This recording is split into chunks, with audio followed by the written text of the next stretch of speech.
technically it wasn't cannibalism. No, I could see why. Yeah. Anthropologists call it nutritional endogamy. You got to eat. It's different. You got to eat. Yeah. Agreed. I'm glad we all agreed on that. It tastes like pork. Yeah. That's good. Hey, everybody. Welcome back to the Encountery. I'm Don. I'm Ron. Doug's here. Way in the back. Yep. Not allowed to sit at the table. I'm 30 feet away from everyone else.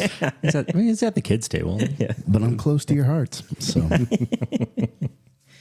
Feels like it's been forever since we've been here. How you guys been? I've been all right. I've been killing it, crushing it, coming over a vaccine slump. You know what I mean? Whoop, whoop. All my vaccine slumpers out there. yeah, my boy is getting his 2 front teeth. I've got the slump of this week was 2 hours of sleep every single night. So yeah, Shout out to the teeth slumpers really out there. special time. Yeah, that's right. Yep. Lucky him. Tooth fairies. Nice. I know. Wow. Well, I've been thinking. Yeah. It's been a while since the three of us were in college, and we were in colleges in different centuries. So, and one of the things that I was thinking about was, you know how in college you get an assignment at the beginning of the semester in your syllabus, right? Yeah. And you know when it's due, and you know like weeks and weeks ahead of time. Right. When did you usually complete your assignment? Well, you gotta guilt trip me about this. It's no guilt, man. Like I'm just curious. It was always so late. Yeah. Always so late. I got better about it actually towards the end of college, like definitely year 3 and 4. I was 4-year graduate. Year 3 and 4 when I was in my main classes, I would actually start planning because usually it would be like your whole grade is based on 2 essays. And so I would start drafting like week 3. I'd have something week 4 and then go from there because it'd be like the mid and then final. So I got better about it. But yeah, usually procrastination nation.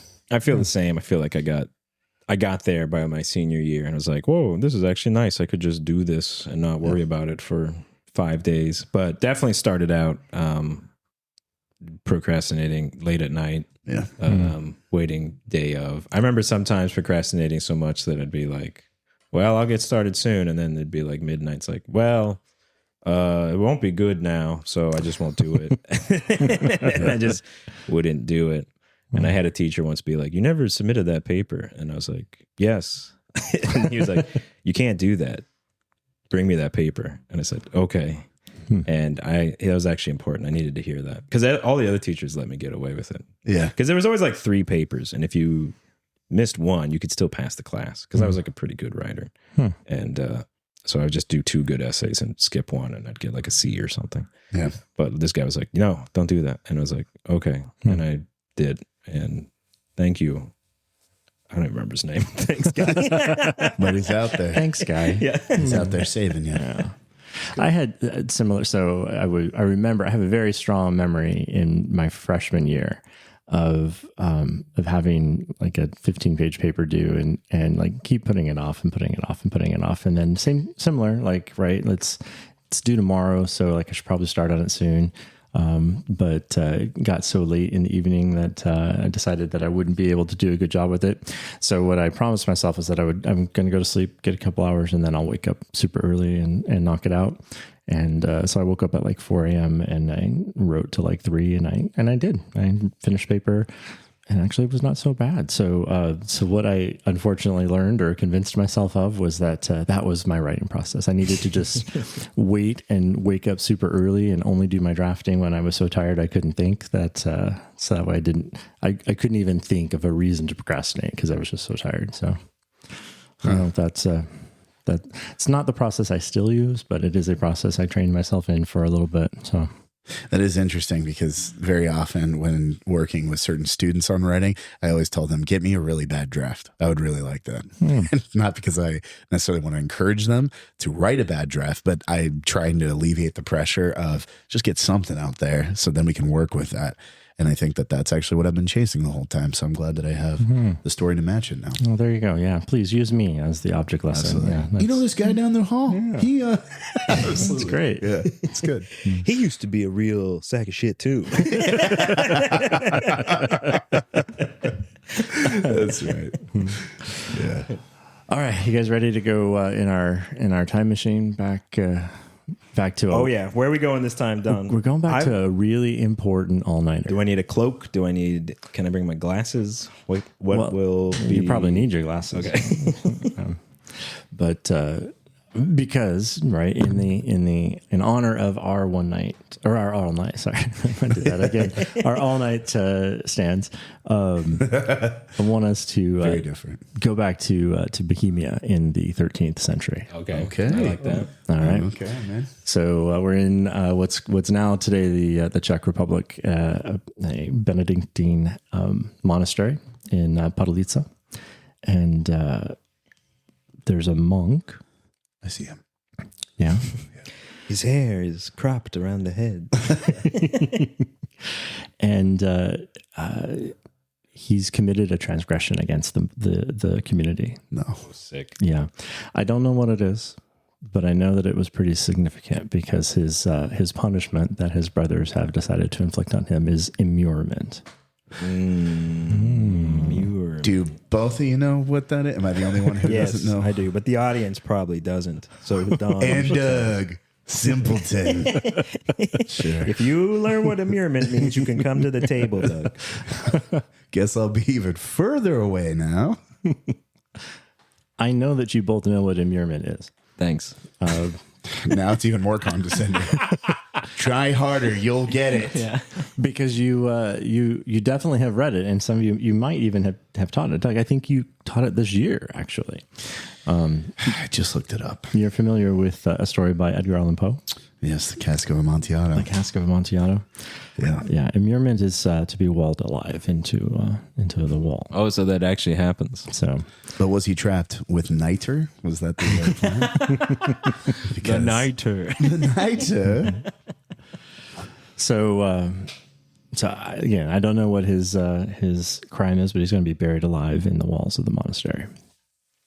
So, Wow. So their monastery, their monastery, and that's kind of cool because they're like, we want you here. there is no escape. That's right. You are part of the community. Yeah, you will be part of the building. Yeah, I find this very weird. Like, I'm imagining, like, and there's Roger, who was put in the wall. Like, you just hear him as you're walking by. I don't know about this. Yeah. Well, I mean, before we continue with the story, like, do you know of any like famous immurements in history? I'm not sure that I do. Honestly, the story you mentioned, I think, is the only thing that comes to mind when I think about burying people in structures. I mean, I guess like there's always a baseball stadium where it's like there's one guy. Yeah, the Jimmy Hoffa thing, but also there's like one guy got buried when they built this stadium in concrete. All right, I guess that Hoover counts. Dam. Yep, I've heard that one. I only think of modern media, the anime Attack on Titan. That's a very, very big central part. The Titans being in the walls. I'm sorry, spoilers, everybody, but The Titans get in the walls? yeah, they were sealed in. Yes. Yes. So, since we're talking about literature, we might as well stay with. Do you know any literature besides Amontillado buried alive? I know you do. So it's a trick question. Does this count like any buried alive? Any buried alive. So you don't need to be in a like, structure. well, like judicial buried alive, but yeah. I don't know. Is that like in the Crucible or something? No, it's not. I'll just throw one out. And the reason why it matters is because it's the justification for why it's a punishment in the first place. Okay. Oh, so is it like the Bible? So it's not, but it. I feel like there's got to be some immurement in the Bible. So something old that would have informed the something opinion old. of these monks. Don Quixote. with a character named Creon. Creon. Oedipus Rex. Or the other one. The other one. Antigone. Antigone. Antigone. So and what happens to Antigone? I don't teach that one, bro. She's buried alive. Yeah, she is. Yeah, and she's buried alive with water and food. And Creon has a line where he basically says that he will be innocent and the community will be innocent of her blood. So it's a death sentence, obviously, but you bury them alive with water and food, so that way it's not your fault that they. It's not. Can't we extend if we're applying that much logic? Can't we extend it just a little bit further to be what will happen when they run out of the food I gave them and denied them access? That was their fault. Yeah, that means that the gods were against them. Yeah, absolutely. I love the limits of wasn't- logic. Yeah. But so that's obviously Greek drama, right? So that's fiction probably, but it does happen in real life. So the Romans then pick up that logic, and Vestal virgins, that was the punishment for Vestal virgins that broke their virginity. They were immured alive in the under Rome with a lamp. They got a lamp too. They got a lamp, some food and water. That's terrible. So according to the rules, it's supposed to be enough for 3 days. I don't know if that's the Roman rules. That's the later medieval rules. So enough. The rules were in Christian books, so it's enough for enough time for confession. And, Right. It sounds like it's trying to force you to arrive at a conclusion in your mind, right? Yeah. Which is like, wow, this really does suck. I guess I made a mistake that I wish I could fix. Yeah. So we're going back to our guy. Okay. Yeah. Do you want a name? Yes, please. Or is it better without a name? Because then it's like mystery in the history. Mystery There's a lot history of monk. mystery in the history already. I'm choking on mystery. His name is Herman. Herman. All right. So Herman realizes that the cell he's about to be put in will be his tomb. Yeah, and they're going to brick him in with enough bread, enough water for 3 days, and the bread and water is just the procedure. Like that's just what you do. It's not because they care about him or right. They're trying to. So he's it's mercy, I guess, but with a deadline, like you point out, right? So they're getting ready, and he decides he's going to ask for clemency. So he begs his abbot, right, that he can do something that will bring honor to the monastery, to overcome whatever shame it. Like I said, I don't know what his crime was, but it was probably pretty bad. He's going to overcome the shame that he has brought on his community by being able to do something that will attract attention and glory to the monastery. He's going to write a book. Ooh, I've been in this place. No, wait, please don't leave me. I'll write a book. It's the great American novel, right? Everybody's going to knock one out, sure. Yeah. So it's going to be wondrous. He says it's going to include all of the honor of God. It's going to include religious texts. It's going to include copies of the Bible, history up to this point, medicine, all knowledge known to man, including like there's exorcism, like all the rituals. And better yet, he's going to put it in one volume, and he's going to complete it in one night. And I'll put it up on Amazon so everyone can access it. Absolutely. In one night. One night. Okay. Yeah. So he's going to put everything together in one night. So this goes contrary to my original thought, which was that, he's like Shahrazading the situation. Right? I'll make the biggest book, and then you can kill me when it's done. Right. And I'll just Filibuster. Not done. I have to add an appendix. Right. Yeah. No. But he just had to There's go in. still a deadline. No one is like, no one asked you to do it in one night. It's a big boast. Yeah. So, but that's it. So that's the offer, and the abbot takes it. I mean, I would. Yeah. It's a smartly made offer. If you're the abbot, what do I got to lose? Sure. Yeah. Like, because when you wake up in the morning and there's no book, we're still just locking the door, right? Yeah. So no skin off my nose. So, And then speaking of skin, I was thinking of Rumpelstiltskin in this moment. Like just give me this much time, and then I'll be able to complete this task for you. I like it. yeah. Yeah. All right.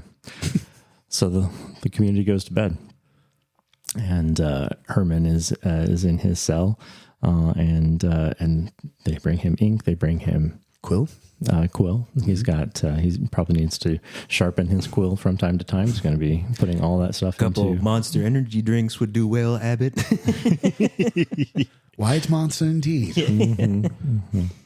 So, all right. So, tell me what you guys think. Is Herman going to pull it off in one night? No, Of course not. Herman's a fraud. Herman's a joke. Unless we like summaries. Where are we? We're like 1300. Is that what you said? 13th century, 1204 probably is the date we're so like writing takes time back then. It does. Is what I'm thinking. So I think that's a good question. So like, how much time does it take? Like because back then, right, writing's not a well-known skill. It's something that's primarily reserved to scriptoria in monasteries. It's one of the main purposes that monasteries existed, so they could copy over books because we don't have Xerox machines and printing presses and things like that. So about how long do you think it takes to copy over a page of text from by hand? Like copying over the Bible or whatever you might be copying over. I'm going to say like a day, 2 days. To do how much? To do a page. Because they're always like, they have to be like ruled, right? They have to... Yeah, because the page is blank, right? So it's not coming from the factory. The blue lines on it, like. And are we including? It's all ornate. Yes, I was you going to got to give him time to draw a snail in the margin because he's bored. Everybody has the snail. That's right. Yeah, because I'm thinking of like the books that you find in the Getty that are just like gorgeous on the outside, and I'm like maybe a month per page. So those are called illuminated texts, right? And so they include the drawings and the painting and all that on them. But let's just go a text page. So text page, maybe a couple like large capital letters at the beginning of paragraphs, but just a page of text. How many could you do in a day? I'm gonna say 2. Two's a good guess. Yeah. 24 hours we're talking, right? Well, a work day. And the work day for them, remember they've got like 16 different kinds of prayer they got to stop and say and then have dinner with the community and all that. So their work day is probably closer to 4 to 6 hours. Sure. Yeah. Yeah. I'll go Price is Right rules and say 1, even though there's nothing lower. Yeah, they say 3 to 4. Paleographers that study ancient manuscripts say you could do 3 to 4. If it's an illuminated text, you could do like 1 a week. So if you're one of those pages that's full blown color or ornate, right? And Herman has promised multiple pages, a whole book in one night. I like this guy. Yeah, yeah. He's insane. Yeah. Why are we burying him alive? Like why that punishment or why? So one of the things that makes the story interesting to me, I guess, is that like if this were just Herman who had an idea one day and said, "Hey, I want to write a book," like it doesn't. The story is interesting to me because there's this. We need tension. Yeah, we need something on the line. What could be? It's not enough that he's going to be tried or some sort of judicial rigmarole. It's got to be death, and it's got to be a really gnarly death, right? Yeah, and then I'm immediately thinking Antigone again, and I'm wondering, like, is it defiance? So Herman being defiant, like defying his sentence. Sure. Okay. Yeah. All right. They bring him parchment. They bring him ink. They bring him his 3 days worth of food and water, and they shut the door. And they just give him time. And they go to bed. Nice. All right. So he starts writing. Confidence is pretty high when he starts writing. That's how it goes. Mm-hmm. Yep. Yeah. But he looks at the blank pages and they're just the stack of blank pages compared to, the pages that he's writing. Like it's just an abyss. And he's on the precipice of the abyss and it's about to swallow him. And he thinks like a monk, right? So who are you going to turn to for help if you're a monk? God. Yeah, of course. Yeah. But he's so slow. Right? Yeah. Yeah. Yeah. So what are you going to do? Anyway, so outside the door, everybody's holding their breath, wondering, is he going to pull this off? Pretty soon the rooster crows, right? Sign of the morning. Morning's here. Abbott goes in expecting to see either one of two things, a bunch of blank paper or a dead monk. Yeah. Right? Like and they go in and there's a giant book. I mean, a giant book. Like all of the knowledge kind of book. A book that is 3 feet tall, 20 inches wide, 9 inches thick. Okay. All right. What's the biggest book you've ever held in your hand? I think it might be Like- Infinite Jest. Might be. I was gonna say like an old DC eyewitness, like Knights book, you know, Yeah. with all the pictures. Yeah. It was the atlas at the library that that'll do it. that's Sure. on the stand, right? It's like what, a foot and a half tall. This is Yeah. twice as tall, like Right. 3 feet tall, and 20 inches wide. Yeah. So the abbot looks at it and says, "Well, gosh, what's inside here?" And they look, and the first part is the Bible, Old Testament, New Testament. Then we have an encyclopedia named Josephus, so it's Jewish antiquities and knowledge. And then we have the Encyclopedia Isidore, which is a different later medieval encyclopedia, followed by the Cosmos of Prague, that's a Bohemian history book, followed by medical texts that give remedies for headaches and other kinds of herbal medicines. Then we have a section with the rites in it, include rites of exorcism. Then we have the calendar that includes all of the saints' days on them for several years out. How did he do this all in one night? Wouldn't it be amazing if you could see the book? Would it make the story more realistic if you could see it? Of course, yeah. I want to see this tremendous artifact. Well, let me show you, because I have it. Oh, snap. You just ordered it. Yeah, it's on Amazon, right? All right, here you go, Doug. Okay. Wow. All right. So that's just the front cover. Okay. Yeah. It's like, well, it's not gilt, but we've got some ornate ornamentation added to the It's cover. got hardware on the edges. Yes. Yeah, for sure. Yeah, absolutely. It's like worn metal on the sides with very ornate. And the question I immediately have is, was this on here too? Because what the heck's going on that there's metal work on this? Yeah. What's interesting is there's something kind of that looks like a Nautilus star at the center a bit, but the center almost looks like a button that you can press. It's like a raised button that's right there. So like a little doorknob to If you do, it opens the portal. Yeah. Yes, exactly. all the Because I'm assuming that it's just pages that are stacked up 3 feet. Okay, you're gonna let me. Yeah, it's okay. You can touch it. I was worried. For our listener, we're just on my iPad that has a picture Okay. of it. So he's not actually manhandling a medieval manuscript. So Now that we're into the text, we definitely have red and black color. Is that because of it wearing, or?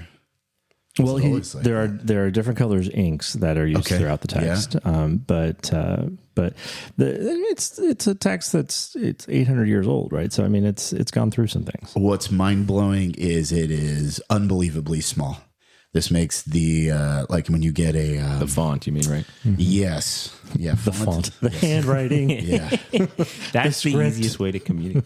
It's wild how small it is with giant capital letters like kind of strewn about here. Yeah. So one of the things, so since you're talking about the writing itself, one of the things that again our paleographers have looked at is the consistency of the hand. Yeah. Yeah, and I don't know, like you both have taught Beowulf at one time or Yeah. another, yeah. Yeah. And the manuscript of Beowulf, which I know we don't actually teach from, but the manuscript of Beowulf, they think was written by at least 2 scribes because there's 2 different types of handwriting in them. And what those who study this look at is that even a single scribe over the course of a lifetime, you can tell like if this is from an earlier period of their work or a later period of their work. We don't know the names of many of the scribes, but we can tell by their work, like that they worked on this text, and they might work on a later text, and we can tell that their eyesight is bad or their hands is not as steady as it used to be. In this book, it's steady the whole way through. Yeah. There's no changes from page 1 to the last page. And I don't know, I'm on page 13 of 629. Looks like here. We're already into a section that is illuminated, by the way. So we do have some artwork in here. So yeah, it's not just script. Yeah, there are illuminations that are filtered throughout. So tell me, how did Herman do this in one night? This isn't the work of the Lord. What? This is the work of foul things. Yeah. He had to ask somebody else. What do you mean, Doug? He had to sell his soul. Huh? There's definitely a devil in Georgia sort of It quality feels, to this. I mean, this is unbelievable. Yeah. If you scroll up a little bit, right? I mean, you said you're only on page 13. Like, give it. I'm in 45. Give now. it a good really, spin. Really fly. Yeah, go a couple hundred pages in and look. And again, just notice how consistent that script is. Nothing's changing. Right? He has to have done this all in one night, unless we're what is it? Like taking pages, smashing them on the other side, just copying it over. But it reproductions are the same. Yeah, but it doesn't look like it. It does repeat all work and no play makes Herman a dull boy over and over again. So That's a little creepy. I think when you were listing all the content, it sounds like these were previously written works, right? That he has compiled into one text, this, right? Yeah. It's getting more illuminated as I go on, by the way. Yeah, he's stunting on us right now. Gosh. There's one illumination I would like you to take a look at, Doug. Okay, do you know the page number? I do. Do you want to guess what page it is? Well, it can't be, since we're going on the devil theme, it can't be 666. You're right, because there's only 620 pages. Yeah. It's a bookmark for you. It's page 577 that I need you to get to. If you go to the top left, there's an icon, looks like a sidebar. Table of contents. There you go. And then go over one, and it's 577 is the... Okay. It's a very unusual image. Oh, there he is. Oh, I've seen this guy. Yeah. So what do you got? It's looking like a demon. Oh, and then on the other side, sorry, I went back up to 576. We have a city, it seems. That's the city of Jerusalem. Okay. Okay. So the page before has got Jerusalem, and then on page 577 we have nearly 2 foot tall image of a demon. Yeah, his face is blue. He's got like taloned fingers and hands. 2 snakes coming out of his mouth, it seems. Yeah, beady little eyes. He kind of looks cute. He's kind of like a goblin-y looking dude. Got like a little diaper thing. Yeah. It looks like a strawberry. Yep. Which probably means it's ermine, right? So yeah. All right, so the story goes, this is the manuscript, full and complete, that Herman produces. The abbot finds this, and we have it today. This is Herman's text. You can go see this today. It is in Stockholm Museum in Sweden. It's the book that really exists. You can go see it. It's got a pretty solid chain of custody that goes all the way back to the 13th century. So it was in this particular abbey. So when you got a deadline, right, and God's too slow, you can turn to So I was right. I'm shocked. So this is known as the Devil's Bible. Wow. Okay. Because the story is that Herman realized that he could not complete this in one night, and in his panic, he turned to the devil to ask for some help, and here he comes. And this is years before Faust. So So Faust is a real person, right? But this is years before him. And deals with the devil go back further than Faust, right? But Faust is the one that we apply the name to. But look at, are you still on page 577? I can go right back there. No, I'm really captivated now. I've been going all over the place. All right, 77. We're there. So do you notice anything unusual about the paper around the image compared to the paper that you were looking at earlier? Yeah, it's definitely darker. It looks burned. Oh, why would that page be darker and burned? Because the devil's a fire guy. See, and when you're putting the picture of the author in, right, and he's on fire, right, like it's going to. So, isn't this spooky? It's quite spooky. I like it a lot. It's fun. Wow. And only the pages nearest it seem kind of scorched. That's right. Yeah. We're burning Jerusalem. Is that the idea? Scary.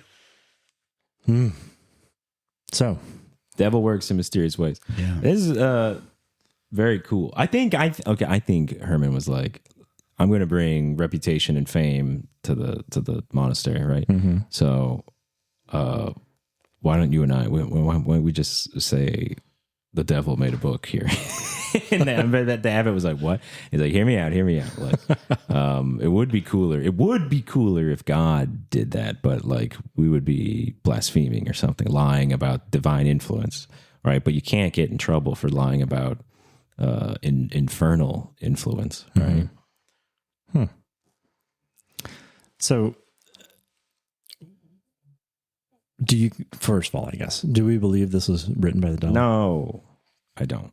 Why not? Because the devil There's is pictures also right there. lazy. It's The like devil's also sloth. He's not going to write a 700-page book. Go to Barnes and Maybe it's Noble. easy for Any book on the shelf, you look in the cover, it's got the picture of the author right there. Yeah. Yeah. Like he was a trendsetter. Yeah. Right? Yeah. I'm open to it. I'll tell you that right now. Well, especially when you have the proof in your hands, right? It's some wild stuff. Yeah. What, so Ron, if the story isn't true, Yeah. why do we have the story of the devil in the first place? If it's like you say, if it's just human, like if it's human, effort, it's still impressive. Oh, of course, it's incredibly impressive. But I think it's drawing attention, right? Like we had a guy, he made a really cool book. We let him spend his whole life making whatever he wanted or something, right? And he made this really crazy book. And he was also a bit of a weirdo, right? And he like drew a devil somewhere in it. And knowingly or unknowingly, like that would draw, because there's thousands, right, of these books out there. Books right? written by the devil? Thousands of books that are produced at this time. And I'm thinking we need like the scriptorium or the monastery, wherever this was. They're like, we need to put our stamp on something. Because they were also receiving patrons, right? Like a patron would come and they would patronize the abbey in order to create illuminated texts that like nobles would take, and they would be their personal copies and stuff, right? So I feel like this is an elaborate advertisement scheme. You know, check out what we did. We've got the literal devil making our books behind the scenes for us, you know? And I can understand how that might be bad advertising, but you know what they say about attention. Like any attention is good attention. And so that's where I'm landing right now. All right. So you think that it's the work of a monk, but over the period of a little bit longer than one night? I think he probably spent more than a night on it. I'm going to at least 2 weekends. Yeah. A 3-day weekend and some change. So the paleographers tell us it's a work of about 30 years. Okay. 30 years. Okay. But over the course of 30 years, his eyesight should have changed. The chemical makeup of the inks should have changed. The script should have changed, even though it's still Herman. Right. So there's still some unusual. Does Herman sign his name somewhere in this text? Where do we get Herman's name? There is. There's a page where it does say Herman, and his name is Herman Inclusus, Oh, sick. which means Herman the Enclosed. The enurement. Yeah. I keep waiting for the twist in the story in which it's like, congratulations, you did complete this, but it was the devil's work. We're not just going to keep you in here. We're going to burn you in here. There are 8 pages missing Okay. that were ripped out or torn out. Are they in significant places? They're right before the portrait of the devil. Okay, sick. Yeah. Yeah. And that section of text is interesting because I don't know if it's aged in a certain way or not, but it's just it looks like blocks. So yeah, Ron, let's go back to that because your theory that this is taking 30 years. Why is it burned if it's the devil? Like the devil It's page. very like The devil page it's singed because the devil was drawing on it. we've all made the coffee stained map of the Oregon Trail for our 4th grade project. We're right? back on the Oregon Trail, Like, baby. it's you know, there's I don't think the original creator of this text was like too unclever to add a sort of metatextual element to this book, right? And so he could have like, you know, literally burned it on purpose, or like, I'm assuming he's also working by candlelight. And there was one unfortunate evening, right, where the candle sconce got a little closer than it ought to, or the cat, you know, leapt onto the table. Well, you do have some. You bring up some good points. There's some history in the book. So created in the 13th century, we think somewhere between 1204 and 1230, right? So early 13th century, and it hangs out in the monastery in Padalica for quite some time. Eventually, books become kind of like a currency. It's a kind of a war ravaged area during the Middle Ages. So in the early 14th century, the monastery either sold the book or pawned the book to the wealthier monastery near Prague. And from there, it entered the library of a guy named Rudolf II, not until the 16th century. He was Holy Roman Emperor. And he was kind of a connoisseur of the weird.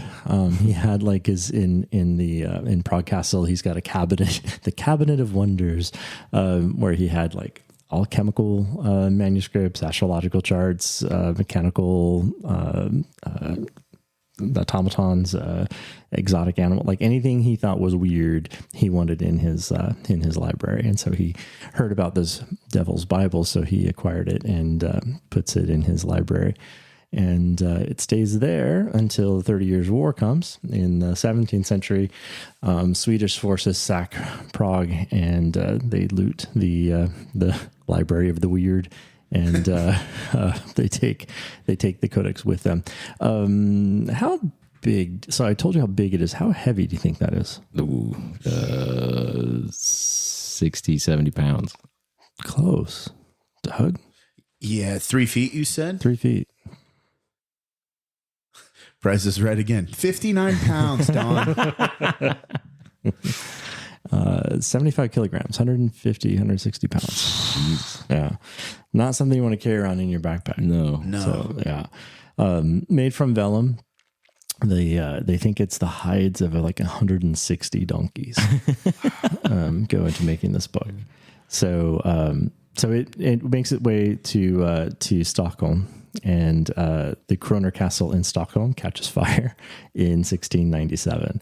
And the palace is burning for 3 days, and librarians are literally going into the library to toss books out the window. This book flies out the third story window, 165 pounds. Apocryphal story says it landed on some poor schmuck in the street and killed him. Of course, you got to throw that in. But it survives the fall, so it doesn't get significant damage from it. A little bit of singe on the edge. But I don't. That's not why the devil portrait is that. It wouldn't explain it, right? Because it would be closed. All the rest of it would be burned too, right? Yeah. So they rescue that book. It's brought into the Royal Library in Sweden, and that's where it still belongs, or still lives, I guess. I don't know if it belongs there. So in 2007, Sweden loaned it to Prague, and I don't know, 150,000 people lined up to look at this book in Prague. It was like, it's coming home. It's like, it's our devil. Right? But if you're going to have a book like this that has a portrait of the devil, and that's what makes it famous, what page is it going to be open to? The devil page. Yeah. So scientists today are telling us that the reason that devil page is oxidized like that is because it's just the page that's been open since the 12th century. So, but I guess, so the reality, right? Like, what's the likely story is it's probably one guy who has just amazing handwriting, and it's 30 years work. And somewhere in the Middle Ages, this story came out because his name is, and it's written in the book, Hermann Inclusus.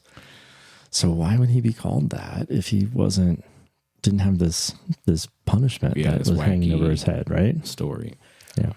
Is it like there to kind of I feel like with artists, we need to sort of explain what motivated them to go through the arduous, process of being a genius and producing something so incredible, right? And is that maybe this sort of medieval way of doing so, right? Like, he's clearly such an amazing copier of script, that scribe. We had to have an epithet for him. Yeah, so we're going to call him Inclusus. Yeah, or like, what would motivate a guy to do this? Oh, it must have been his life was on the line, and what's with the devil? Oh, he sought the aid of the devil to help him because why? Because, well, I guess he's going to get buried with 3 days of food. Like he probably worked backwards, right, to create a fun tale about why someone would create this cool thing. Right?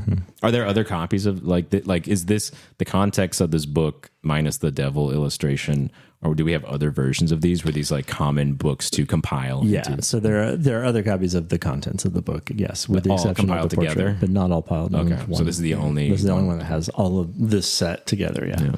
So,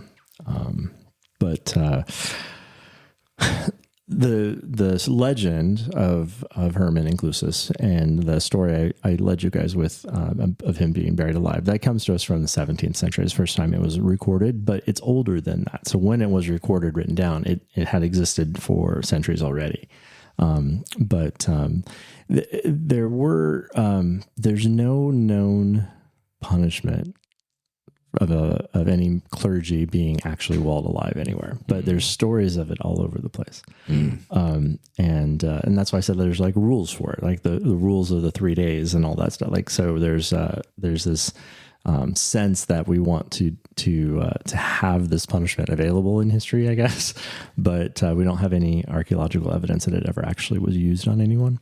But I guess, why is that? Like, why is that the punishment? So if Herman did something terrible, like, what's the worst thing he could have done? Like killed another monk or something? Like, right? Why don't we just kill him or execute him like they would with anybody else? Like, what makes Herman special? That he was so prodigious that there must be like a jealousy element, right? Like you are the best of us, Herman. How could you go swing so low? Right.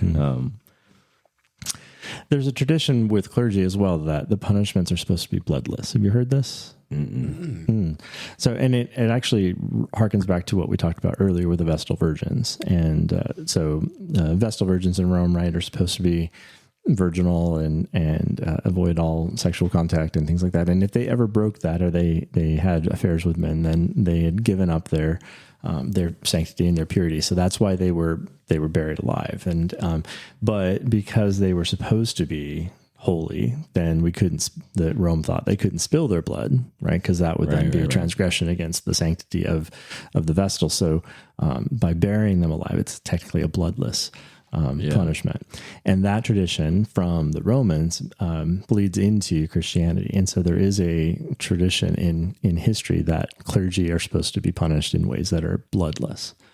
So when clergy were accused, it's one of the primary things that was the argument between Henry II and Becket was that if clergy is accused of a crime that is a civil crime, if the church is the one punishing them, then the punishments tend to be lighter because they're bloodless. Yeah. They're still pretty cruel. Yeah. I mean, I'd rather you just cut off my head than like buried me. Yeah, let's get this done. Yeah. I don't want to starve. Buried alive takes a long time. Yeah. You probably die of thirst, I think. Dehydration. But they would wind up with things like branding, or some of that's bloodless, or blinding actually was considered bloodless. Because that is not bloodless. They would do it with a poker. So since they're doing it with a hot poker, it cauterizes, so there's no blood. That's smart action. Yeah. I support that. They also would castrate that way too, but so as a punishment. But so this idea of the bloodless punishment, but then it gets mixed in, and the reason I think that it sort of survives the Middle Ages and the Renaissance as like this mythical, fantastical punishment is because people did choose to bury themselves alive. Have you guys heard of anchorite before? Yeah. So do you know? They were like I don't know what the origin, like they didn't transgress or something, but it was supposed to be like in order to fulfill a promise to God or something, right? They would recluse themselves from society entirely. Yeah, and I think a lot of our stories, like we might even call them hermits or things like that too. But a true anchorite would be sealed into a cell that's usually attached to a church, called an anchor hold. And it's a room that has only 3 openings. It had a little slit so they could look at church, right? They could watch mass happen, and they could receive communion through that slit.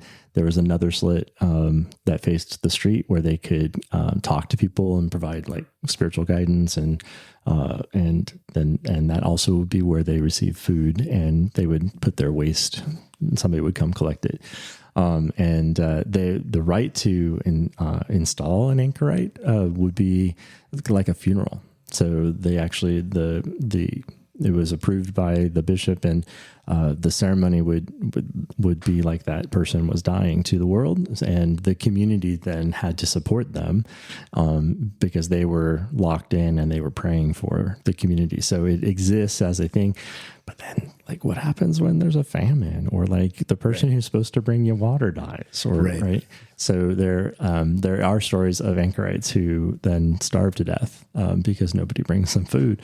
But it still was a choice that they made, so there is like this like crossover of real life burying alive, kind of, with this like legendary burying alive, and then we have like 30 years worth of work. But then, isn't it a more interesting story if it's one night story, right? So one of the things I liked about this is similar to our King Arthur story. Like King Arthur came from somewhere. He was probably a real guy. There's like these little trails of evidence.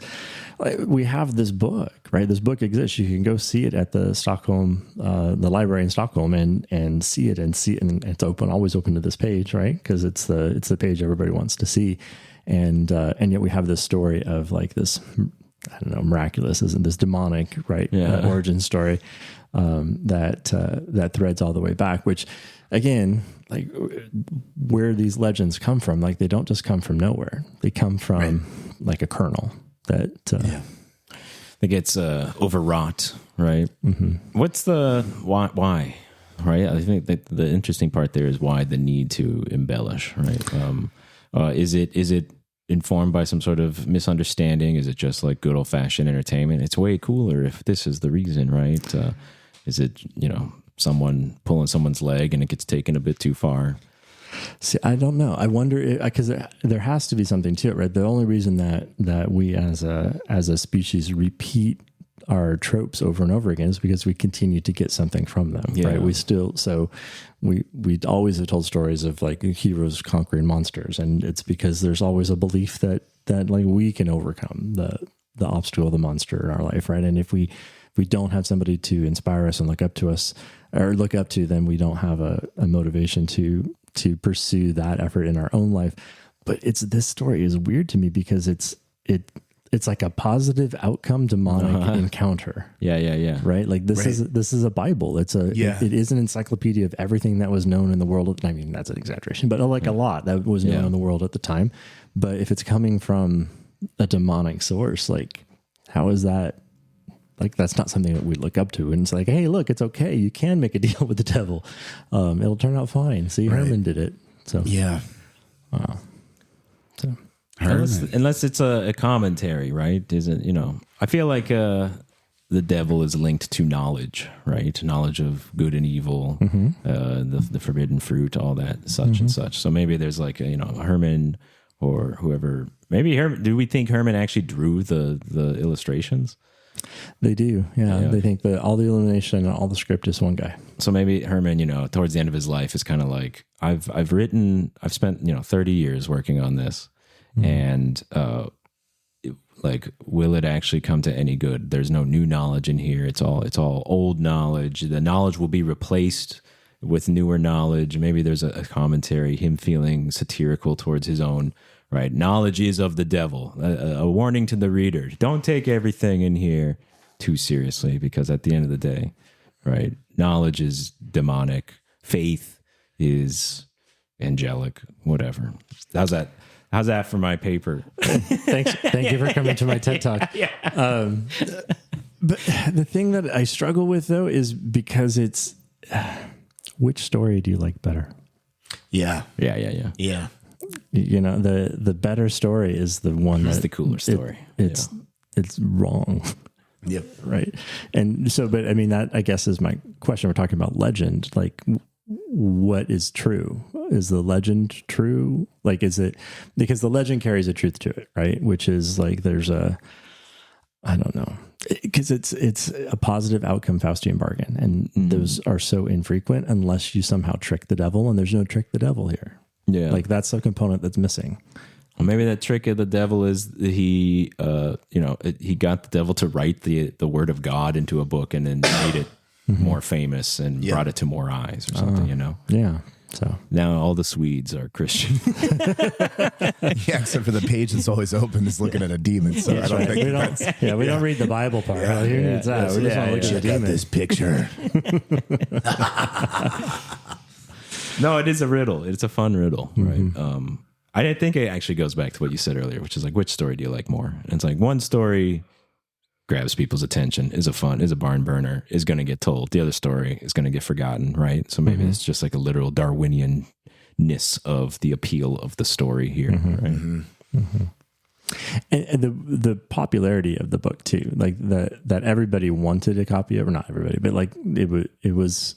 Well, I mean, it was taken as booty. Yeah. You know, it was stolen as booty of war, and it was well known that the book existed, and that was something that they sought. They didn't like just accidentally ransack Rudolf II's, cabinet of curiosities and say, "Oh, hey, look, there's a book."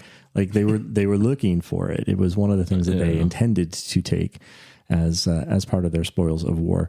But so that's interesting to me too, because in the Middle Ages, like it was this rare object that only a few people could have access to. Today, you can go see the book, and like anybody can go to that library and see it.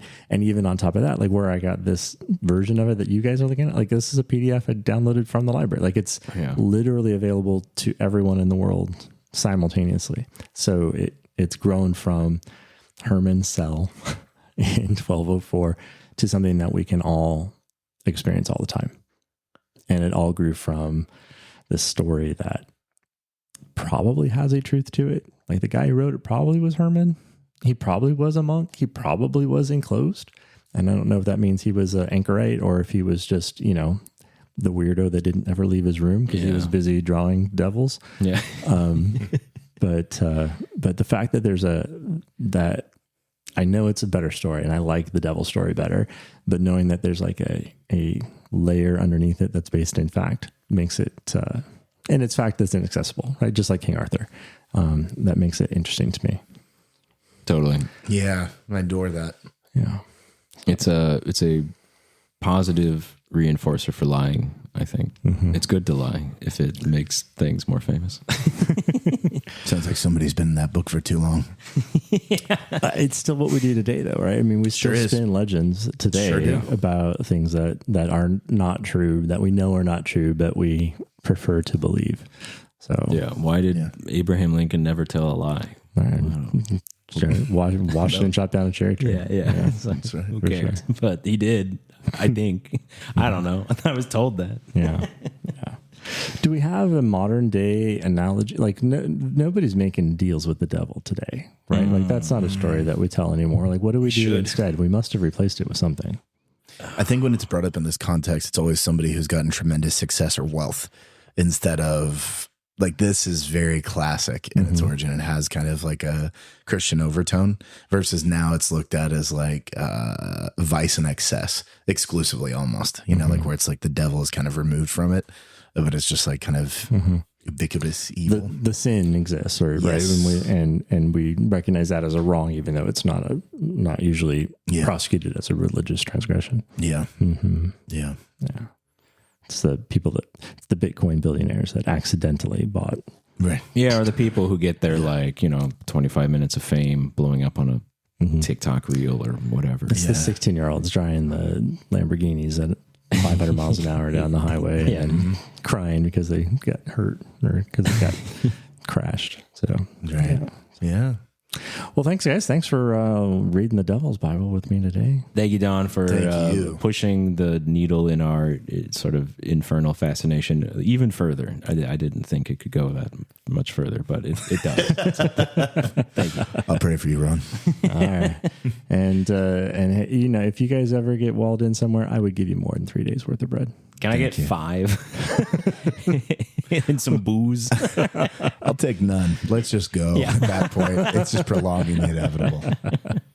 All right. We'll see you next time. Thanks, everybody. Take care.